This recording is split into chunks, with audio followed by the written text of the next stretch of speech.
Bangladesh cricket বোর্ডের পরিচালক হচ্ছেন তামিম ইকবাল। বর্তমান সময়ে এটা কিন্তু ক্রিকেট পাড়ার সবচেয়ে আলোচিত খবর। এখন আহ, তামিম যেহেতু অনেক দিন ধরে ইন্টারন্যাশনাল ক্রিকেটের বাইরে আছেন, সেই প্রেক্ষাপটেই কিন্তু এরকম একটা গুঞ্জন তৈরি হয়েছে এবং এর পেছনে সবচেয়ে বড় যে আরও একটা কারণ রয়েছে সেটা হচ্ছে আহ, দেশের বর্তমান প্রেক্ষাপটে তামিম ইকবাল যেভাবে বিসিবির সঙ্গে সম্পৃক্ত হচ্ছেন, সেই সম্পৃক্ত হওয়াটাই কিন্তু সত্যি কথা বলতে যে তার এই বিসিবি পরিচালক হওয়ার খবরটিকে আরো বেশি চাউর করে দিয়েছে। তো আসলে কি তামিম ইকবাল বিসিবির পরিচালক হচ্ছেন? দেখেন, তামিম তিনি গত বছর সবশেষ তিনি ওয়ানডে ক্রিকেট খেলেছেন এবং এরপর থেকেই তিনি কিন্তু ইন্টারন্যাশনাল ক্রিকেটের বাইরে আছেন। আবার তামিম কবে নাগাদ তিনি ইন্টারন্যাশনাল ক্রিকেটে ফিরবেন সে ব্যাপারেও কিন্তু নির্দিষ্ট করে কোনো কিছু তিনি বলছেন না। এখন তামিম কেন ইন্টারন্যাশনাল ক্রিকেটের বাইরে আছেন সেটা কিন্তু মোটামুটি আমরা সবাই জানি। তিনি অনেকটা অভিমান করেই 2023 ওয়ানডে বিশ্বকাপেও কিন্তু খেলেননি এবং এবছর যে তিনি ক্রিকেটে ফিরবেন এরকম কিন্তু কোনো খবরও এখন পর্যন্ত কারো কাছে নেই। বাট শুরুতে যে কথা বললাম যে তামিম ইকবাল বিসিবির পরিচালক হচ্ছেন, এইটা এরকম একটা খবর বা একটা গুঞ্জন কিন্তু বাতাসে অনেক বেশি চাউর হয়েছে এখন। তো তামিমের যে প্রেক্ষাপটটা এখন তৈরি হয়েছে সে প্রেক্ষাপটটা হচ্ছে যে যেহেতু ক্রীড়া উপদেষ্টা আসিফ মাহমুদ তামিম ইকবালকে অনেক পছন্দ করেন এবং তিনি ক্রীড়া উপদেষ্টা হওয়ার পরে প্রথমবার যখন গত 19 আগস্ট মিরপুর শেরেবাংলা স্টেডিয়ামে এসেছিলেন তখন কিন্তু আমরা সবাই দেখেছি যে তামিম তাকে ঘুরিয়ে ঘুরিয়ে স্টেডিয়ামের মাঠ, press box, dressing room, BCB academy মাঠ, মানে সব জায়গা তিনি কিন্তু তাকে ঘুরিয়ে ঘুরিয়ে দেখিয়েছেন এবং সবশেষ যে 12 তারিখে বিসিবি সভাপতির কার্যালয়ে ফারুক আহমেদের সঙ্গে খেলোয়াড়দের যে বৈঠকটা ছিল সেখানে কিন্তু তামিম ইকবালকে আমরা দেখেছি তিনি আসলে উপস্থিত ছিলেন এবং এরপর থেকেই আরো বেশি করে বলা হচ্ছে যে তামিম ইকবাল তিনি বিসিবির পরিচালক হতে চলেছেন, বিসিবির পরিচালক হয়ে তিনি আবার বোর্ডে ফিরছেন। কিন্তু বাস্তবতা আসলে কি? বাস্তবতা হচ্ছে যে দেখেন, আমার কাছে আমি ব্যক্তিগতভাবে মনে করি যে তামিমের কিন্তু এখনো অন্তত তামিম আরো 2 বছর বাংলাদেশ ক্রিকেটকে তিনি বাংলাদেশের হয়ে ক্রিকেট তিনি খেলতে পারেন, বাংলাদেশের ক্রিকেটকে তিনি কিন্তু কিছু একটা দিতে পারেন 2 বছর তিনি। এবং তামিমের এখন বর্তমানে যে বয়স, তামিমের কিন্তু এখন বয়স 35+। মানে বাংলাদেশ ক্রিকেটের প্রেক্ষাপটে কিন্তু খুব বেশি বয়স হয়েছে এই কথা কিন্তু বলার কোনো সুযোগ নেই। এবং তামিম তিনি বাংলাদেশ দলের হয়ে অলমোস্ট 250টা ওডিআই ম্যাচ খেলেছেন যেখানে 8,500 তিনি রান করেছেন। এখন অনেকটা অভিমান থেকে তিনি ক্রিকেটের বাইরে ছিলেন, বাট তার মানে কিন্তু এইরকমটা না যে তার ক্রিকেট অধ্যায়টা শেষ হয়ে গিয়েছে।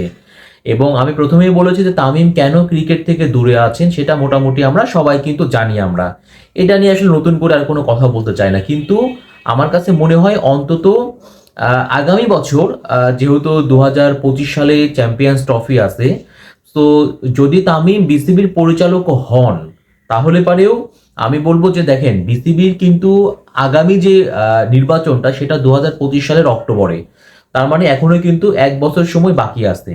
আবার যে কথা বলা হচ্ছে যে তামিম ইকবাল বিসিবির পরিচালক হচ্ছেন বা হতে চলেছেন, আলটিমেটলি এই যে একটা বছর সময় আছে এই সময়ের মধ্যে তামিম কোন ক্যাটাগরিতে বা কিভাবে আসলে বিসিবি পরিচালক তিনি হবেন?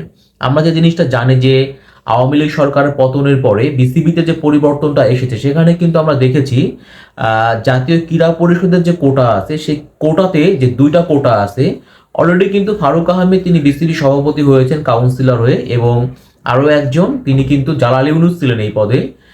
জালাল ইউনুস তিনি কি পদত্যাগ করেছেন এবং তার জায়গাতে নাজমুল আবেদিন ফাহিম তাকে বিসিবির পরিচালক কিন্তু করা হয়েছে। তার মানে জাতীয় ক্রীড়া পরিষদের কোটা কিন্তু অলরেডি পূর্ণ হয়ে গিয়েছে, এখানে কিন্তু আর কোনো ফাঁকা নেই।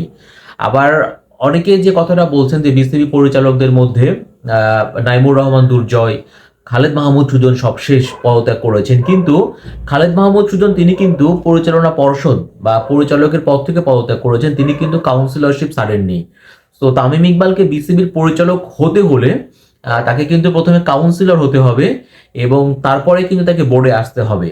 তো আমার মনে হয় যে বর্তমান যে ফারুক আহমেদের যে বোর্ড আছে, এরা হয়তো এই 1 বছরের জন্য নতুন করে অন্য কোনো সিস্টেম বা অন্য কোনো পন্থা অবলম্বন করে হয়তো তামিম ইকবালকে তারা বোর্ডে এখন নিয়ে আসবেন না এবং তামিমেরও কিন্তু উচিত হবে যে তার মতো একজন ক্রিকেটার যিনি কিনা বাংলাদেশ ক্রিকেট দলকে অনেক কিছু দিয়েছেন, তার মতো একজন ক্রিকেটার ইন্টারন্যাশনাল ক্রিকেটের বাইরে আসেন, সেই জায়গা থেকে তিনি মানে আমি সবসময় চাই যে তামিম তিনি যেন মাঠ থেকে অবসর নেন, তিনি ইন্টারন্যাশনাল ম্যাচ খেলবেন। বিশেষ করে আমি বলবো মিরপুরের কথা বলবো আমি, তিনি মিরপুর ইন্টারন্যাশনাল ম্যাচ খেলবেন এবং বিদের বেশে তিনি মাঠ থেকে বিদায় নেবেন, এমনটাই কিন্তু আমি চাই।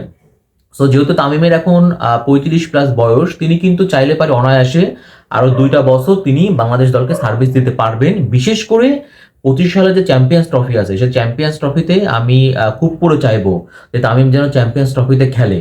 এবং এই চ্যাম্পিয়ন্স ট্রফির পরেই কিন্তু অক্টোবরে মূলত আসলে বিসিবির নির্বাচনটা। সো তামিম যদি চিন্তা ভাবনা করে থাকেন তিনি বিসিবির পরিচালক হবেন, তার কিন্তু খুব ভালো একটা সম্ভাবনাও আছে।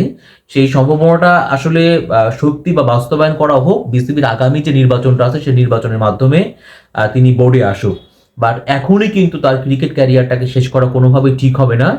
অন্তত আমি প্রথমেই বলেছি তামিমের মতো একজন খেলোয়াড় যিনি বাংলাদেশ ক্রিকেট দলকে অনেক কিছু দিয়েছেন, তিনি মাঠের বাইরে থেকে তিনি ক্রিকেটটা ছেড়ে দিবেন, এটা কোনোভাবেই কিন্তু কাম্য না। আর তামিম যদি বোর্ড পরিচালক, ধরেন সাপোজ তিনি বোর্ড পরিচালক হলেন, তাহলে পরে সামনে তো বিপিএলও আছে, এবং একজন বোর্ড পরিচালক হওয়ার পরে তিনি কি আসলেই বিপিএল বলেন বা ইন্টারন্যাশনাল ক্রিকেট বলেন তিনি কি আর খেলতে পারবেন, বা খেলা কতটুকু আসলে যুক্তিপূর্ণ হবে, বা তখন দেশের ক্রিকেট প্রেমীরা ব্যাপারটাকে কিভাবে দেখবেন, তখন কিন্তু অনেক প্রশ্ন চলে আসবে। বাট চ্যাম্পিয়ন্স ট্রফি খেলার পরে দেশের মাটিতে তো আরো সিরিজ আছে, ইন্টারন্যাশনাল সিরিজ খেলার মধ্য দিয়ে তামিম যদি ক্রিকেটটাকে বিদায় বলে দেন, তাহলে পরে তিনি কিন্তু অনেক বেশি প্রশংসিত হবেন।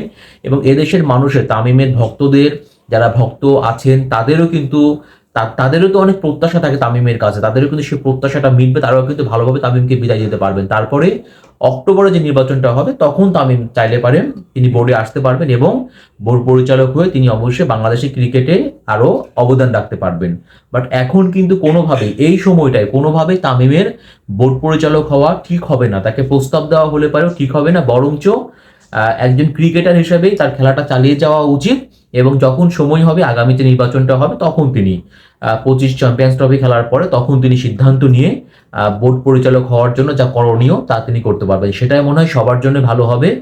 আশা করি তামিম ইকবাল এমনটাই করবেন।